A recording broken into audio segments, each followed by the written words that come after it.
Our scripture lesson this morning is from the book of Exodus, the early on stories of the Hebrew people.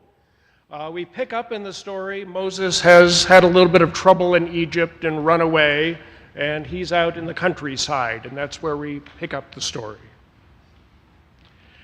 After a long time, the king of Egypt died. The Israelites groaned under their slavery and cried out. Out of the slavery, their cry for help rose up to God. God heard their groaning, and God remembered his covenant with Abraham, Isaac, and Jacob. God looked upon the Israelites, and God took notice of them. Moses was keeping the flock of his father-in-law Jethro, the priest of Midian.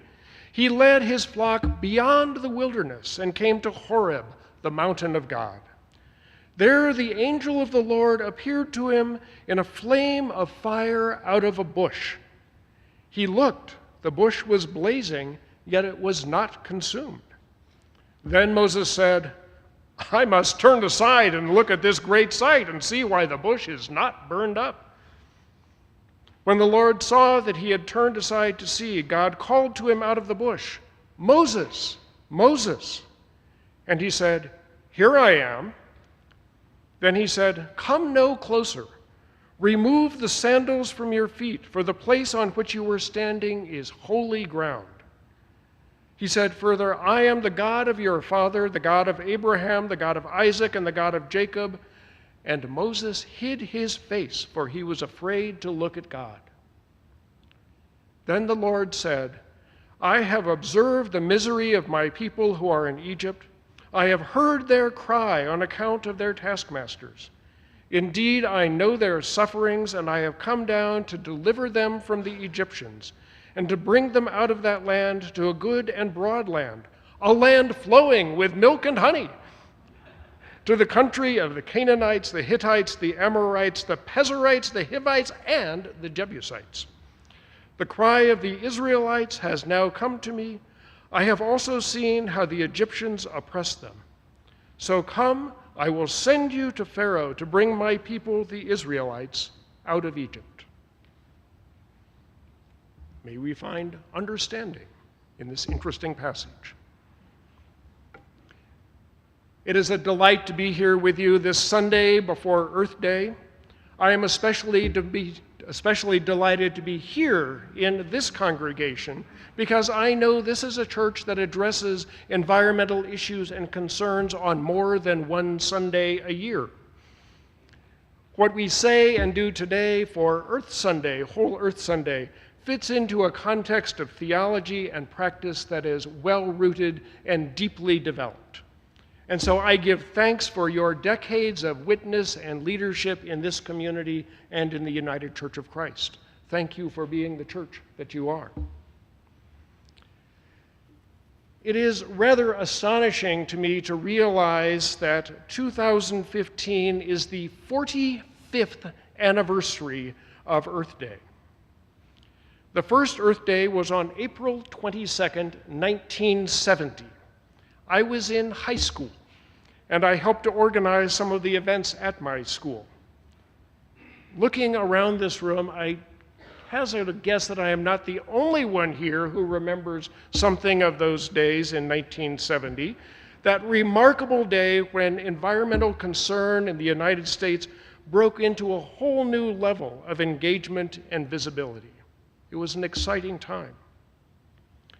It is amazing to me to think of the mass organization that went on for that Earth Day, with thousands of coordinated events all around the country, and to realize that that took place without the benefit of email or Facebook, or faxes, or even cheap long-distance phone calls. Millions of people were organized and engaged in that time of the hand-crank mimeograph machine. What happened in 1970 shows that there was a pent-up passion to clean up the environmental mess that was becoming so obvious. People were fed up with the pervasive pollution of our air and water, We were worried about nuclear fallout and the spread of pesticides that Rachel Carson had opened our eyes to. When the opportunity for education and protest was offered, people across the country jumped at the chance to raise their voices and to call for change. It was a grassroots movement that came from fear and anger, but also with a strong element of hope. So here we are, 45 years later, still marking Earth Day as an annual event of importance. My entire adult life has been lived within the context of widely known environmental crises. Now, the issues have shifted across the decades. We've gone from concern about litter on the sides of the road to worries about ocean gyres the size of the state of Texas, filled with bits of plastic in the ocean. We've gone from disgust that the Cuyahoga River in Cleveland was burning to dread in the face of global climate change. Looking back, 1970 appears to be a time of small and easy to solve problems in an era when there actually was bipartisan political cooperation to get something done. For 45 years, there has been a pervasive, ongoing awareness that we really are not doing well as members of the Earth community. Through those years, from when I was a senior in high school to now when I'm, by some counts, a senior citizen, we've known that things are not right. Earth Day in 2015. What is there to say? So this spring, I turned to a pair of wise, learned, faithful, and outspoken men who give me hope. The Reverend Dr. Walter Brueggemann taught Old Testament at Columbia Theological Seminary, and Rabbi Arthur Waskow has worked through the Shalom Center in Philadelphia. Both of them are steeped in the biblical narrative, in reputable scholarship, and in imaginative expressions about ancient traditions. Both of them bring rich thought into contemporary relevance. Both tie old stories into our time and place. And not just any stories. Both of them come back again and again to those stories of Moses and Egypt, of Pharaoh and Exodus, as emblematic of our human situation. For them, Pharaoh is the symbol of seductive and destructive powers that are always with us. When Walter and Arthur speak and write, we don't hear dry discussions of scholarship about the old days. They are vivid and edgy and always dancing in that interesting zone of contact between challenge and good news. 2 months ago, Rabbi Waskow put out an invitation to a protest. Here's some of what he said. We will gather near the Koch Theater at Lincoln Center in New York City on the afternoon of Sunday, March 22nd, a week before Palm Sunday and Passover, and in their spirit to challenge the carbon pharaohs and Caesars of our day, specifically the Koch brothers. For our traditions are rooted in moments like the present crisis, moments when pharaohs and Caesars, heading institutions of enormous power and overweening arrogance, overwhelmed and oppressed human communities and brought plagues upon the earth.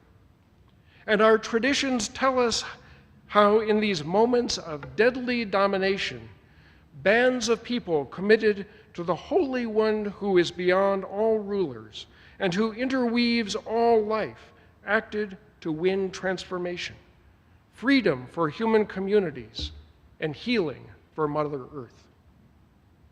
And I guess they had quite a celebration on March 22nd. Walter Brueggemann, the good biblical scholar, digs into the scriptural text with a social analysis that we don't always hear in church. In a lecture of his that I watched again recently, he focused on the passage that I read a few minutes ago, the Exodus story, the prelude to Passover and Exodus. He tells us of the people who cried out about what was unbearable, a cry that they could only give voice to once the Pharaoh had died and there was a slight gap in their time of oppression. Here are some snips from what Walter Brueggemann said. Slaves are economic producers who must give their lives over to production in order to enhance the corporate wealth of the regime, wealth in which they never participate. There is a cry of wretchedness about this production system whereby the slaves acknowledge their unbearable existence. This is a most important moment in the ongoing narrative of biblical faith. It is the moment of feeling pain and voicing pain, because voiced pain becomes a public fact that requires the rearrangement of social power. The text does not say that they cried out to Yahweh, they just cried out. But all cries come up to Yahweh. Yahweh is a magnet for voiced human pain. The central narrative of biblical faith is how to move outside the box of conforming oppression, a movement that is made possible by the intervention of holy power. And finally, Brueggemann says, so the Bible is a story of continually leaving Pharaoh's regime for the sake of an alternative. But the Bible is also the story of finding Pharaohs enormously seductive and always inviting us back into new modes of oppression and restraint and conformity. It reads as though the Bible were written yesterday. Rabbi Waskow's call to that protest event also referred to Palm Sunday as well as Exodus. He wrote, "The Gospel of Luke describes how defenders of the status quo challenged Jesus to make his followers be silent, for evidently they had been singing and chanting as they marched through the city. Jesus responded, 'If we were to be silent, the very stones would speak.'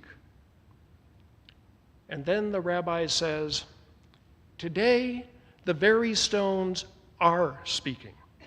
Coral reefs are moaning as they die.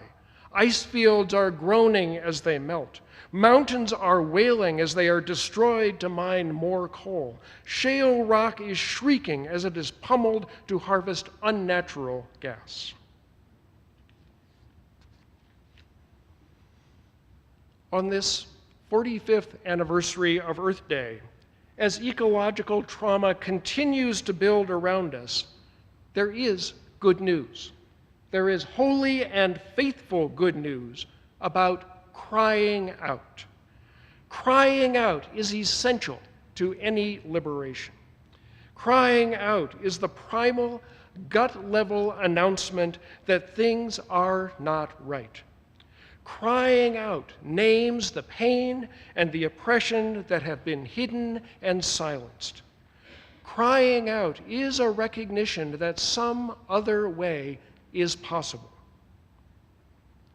Not every cry leads to deliverance, of course, but it is certainly true that change will not come if there is no cry. 45 years ago, people took to the streets and they cried out.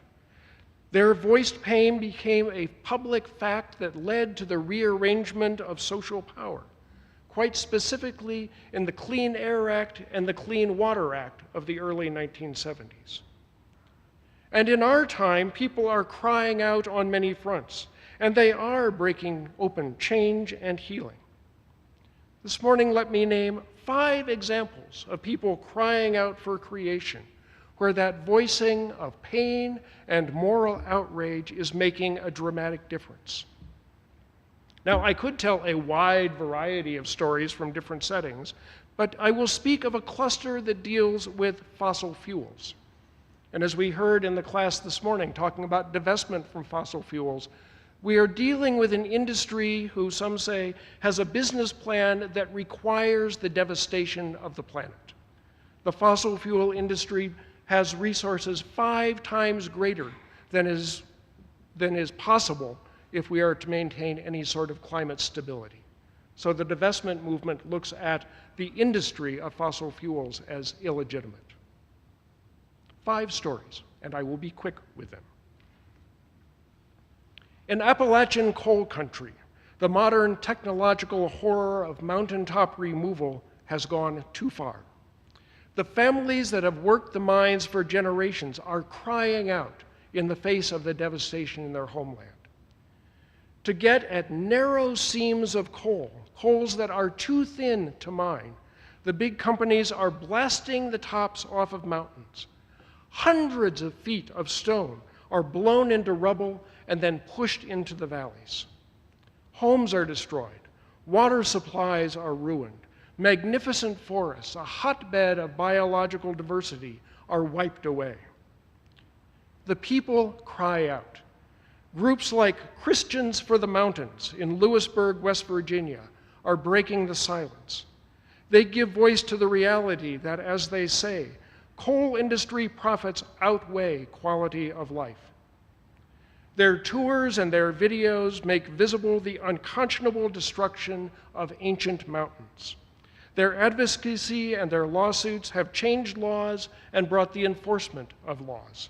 Their cries and their witness have helped to change the public perception about the coal industry itself. They have added one more compelling reason why coal cannot be considered a viable and responsible energy choice. On the other side of the country, in the Pacific Northwest, people are also crying out about coal. In Washington and Oregon, the complaint is about proposed coal export terminals. Coal dug up from Wyoming and Montana would be shipped by train to the coast, where it would be loaded onto ships and transported, probably to China. And when it is burned there, it accelerates the crisis of climate change. My friends and colleagues at Earth Ministry, an agency located in Seattle, have been among the ones crying out for creation. They have refused to accept the slavery that would be imposed on their communities. Because, as Brueggemann said, slaves give their lives over to production in order to enhance the corporate wealth of the regime, wealth in which they never participate. That coal export process would have dozens of long trains every day, snaking down the river valleys of the Northwest, rolling through towns that would be cut apart by the constant rail traffic. The coal loaded onto the boats would create toxic dust and would pollute the fragile harbors.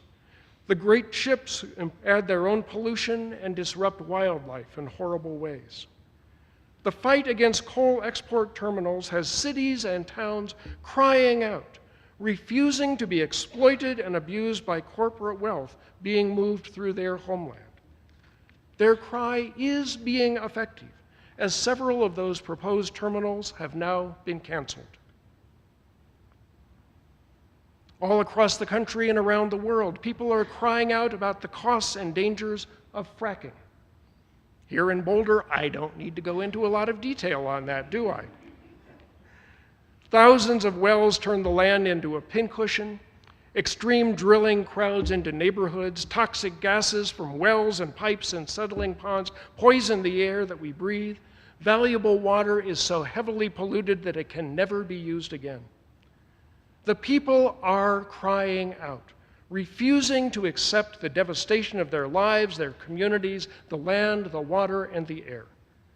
A few years ago, the powers that be suggested that resistance is futile, but the cry has been effective. New York has banned fracking. Here in Colorado, regulations have been tightened, communities are fighting back, and the state government has been forced to pay attention to those who will not be silent. And then there is the Keystone Pipeline in the Canadian tar sands. 3 years ago, a permit to build that pipeline was considered routine and inevitable. But the people have cried out, refusing to accept the extraction of some of the world's dirtiest fuels and the climate chaos that would ensue. refusing to accept the devastation of boreal forests and waterways, refusing to accept the devastation of tribal lands and the violation of sandhill ranches, refusing to accept all of that from north to south across the country when all of the benefit goes to Canada and the countries around the world that would buy that dirty oil. For 3 years, we have cried out, and that routine permit still has not been issued. For 3 years, we have cried out, and Keystone has become a powerful symbol for climate action. As Brueggemann said, voiced pain becomes a public fact that requires the rearrangement of social power. Finally, all around the world, students and religious leaders, politicians and economists are crying out against the fossil fuel companies who own far more reserves than can ever be burned if we are to hope for a stable world climate. We are crying out against an industry whose business model requires the devastation of Earth's climate. The cry is directed to universities and denominations and charitable foundations and pension funds. And the cry says, divest. In only 2 years, that cry for creation has taken hold. A new movement has grown. Hundreds of institutions have divested tens of millions of dollars from the largest fossil fuel producers. And even when the decision has been to not divest, as here on the CU campus this week, change has been achieved. That was public news. That stirred public conversation about the sort of world we want to live in. Those who have cried out have challenged the legitimacy of powerful and wealthy companies.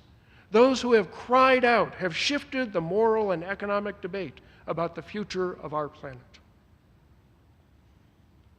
Mountaintop removal, coal export terminals, fracking, tar sands in the Keystone Pipeline, divestment, over and over again, from the impoverished hollers of Appalachia to the wealthy boardrooms of Harvard University, people are crying out for creation. People are crying out, announcing that the dominance of fossil fuels is not acceptable. People are crying out, refusing to be exploited and enslaved by the modern-day pharaoh of powerful fossil fuel companies. People are crying out, voicing the pain of living in a society that is knowingly undoing the web of life. I find hope in the multitudes of diverse people who are crying out. I find hope in that those cries are heard by God, because Yahweh is a magnet for voiced human pain. I have hope that those cries reveal injustice and that the cries open up the possibility of transformation and liberation. On this 45th anniversary of Earth Day, I find hope that millions of people are once again crying out for creation.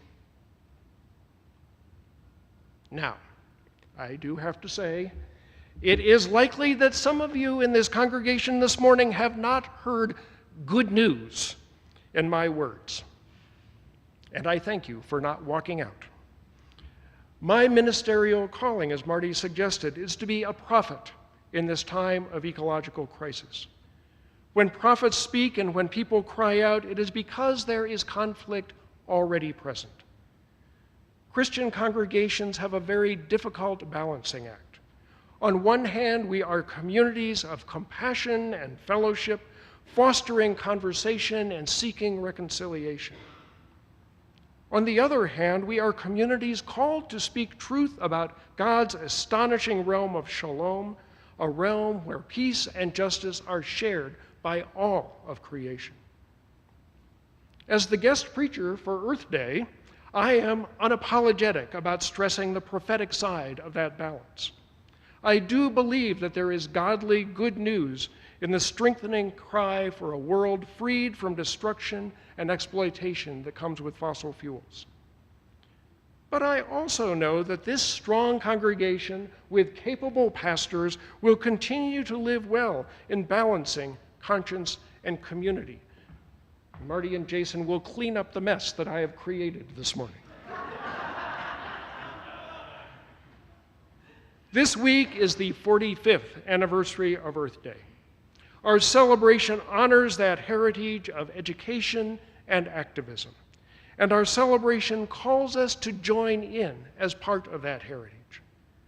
This week, this year, and as long as creation is threatened, may we cry out the pain of destruction, and may we cry out in hope and action for God's realm of love and justice.